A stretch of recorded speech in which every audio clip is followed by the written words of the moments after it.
चलिए, आत्मसम्मान और मानसिक मजबूती पर आधारित इस शानदार विश्लेषण को बिना किसी देरी के शुरू करते हैं। क्या कभी सोचा है कि आजकल सच्चे रिश्ते निभाना इतना मुश्किल क्यों हो गया है? ये सवाल आम है। सीधी सी बात है, बाहरी सम्मान पाने के लिए सबसे पहले खुद अपनी कदर करना सीखना होता है। तो चलिए, पहले स्तंभ की ओर बढ़ते हैं। सच्चा आत्मसम्मान कैसे विकसित करें? इसके मुख्य बिंदु साफ हैं। अपना मोल समझें, किसी रिश्ते के लिए गिड़गिड़ाएं नहीं और गरिमा को हमेशा ऊपर रखें। अपनी अहमियत साबित करना छोड़ें। बहस की बजाय खामोशी से उन बंद दरवाजों से दूर हो जाना ही बेहतर है। बिल्कुल शून्य। जो बार बार नजरअंदाज करे, उसे ठीक इतने ही मौके मिलने चाहिए, एक भी ज्यादा नहीं। उम्मीदें बढ़े हुए नाखूनों जैसी हैं। अगर इन्हें समय समय पर न काटें तो ये सिर्फ दर्द और तकलीफ देती हैं। अनजाने में हुई गलती माफ की जा सकती है, लेकिन किसी की जानबूझकर की गई चालाकी से हमेशा सतर्क रहें। अब आते हैं दूसरे अहम मुद्दे पर, विषाक्त यानी टॉक्सिक रिश्तों को कैसे संभाला जाए। आजकल ज्यादातर रिश्ते सच्ची भावनाओं के बजाय फायदे और सहूलियत देखकर, यानी पूरी तरह दिमाग से निभाए जा रहे हैं।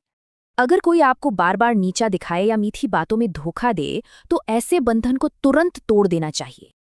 अब सवाल उठता है कि जब अपने ही गहराई से चोट पहुंचाएं, तो सबसे करारा जवाब क्या होना चाहिए?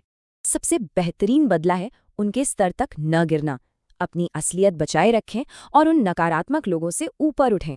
सच्चे साथियों को कुछ साबित नहीं करना पड़ता, वे आपकी खामोशी में भी आपके वजूद की कद्र करते हैं। चलिए, आखिरी चरण देखते हैं। जब इंसान बिल्कुल अकेला रह जाता है, तब असल में क्या बदलाव आता है? हमारा तीसरा और अंतिम स्तंभ है अकेलेपन में ताकत खोजना। ये मानसिक मजबूती का सबसे बड़ा स्रोत है। शुरुआत के आंसुओं से लेकर गहरी शांति तक का सफर हमें एक अभेद्य और मजबूत किले में बदल देता है। ये बिल्कुल सच है। बाहरी दुनिया की भीड़ से कटने पर ही इंसान खुद की असली पहचान कर पाता है। शांति को अपनाएं और अपनी मेहनत पर भरोसा करें। इस तरह कोई भी पूरी तरह से आत्मनिर्भर बन सकता है। और यही हमें बताता है कि असली ताकत कहीं बाहर नहीं, बल्कि हमारे अपने शांत और स्थिर मन में है।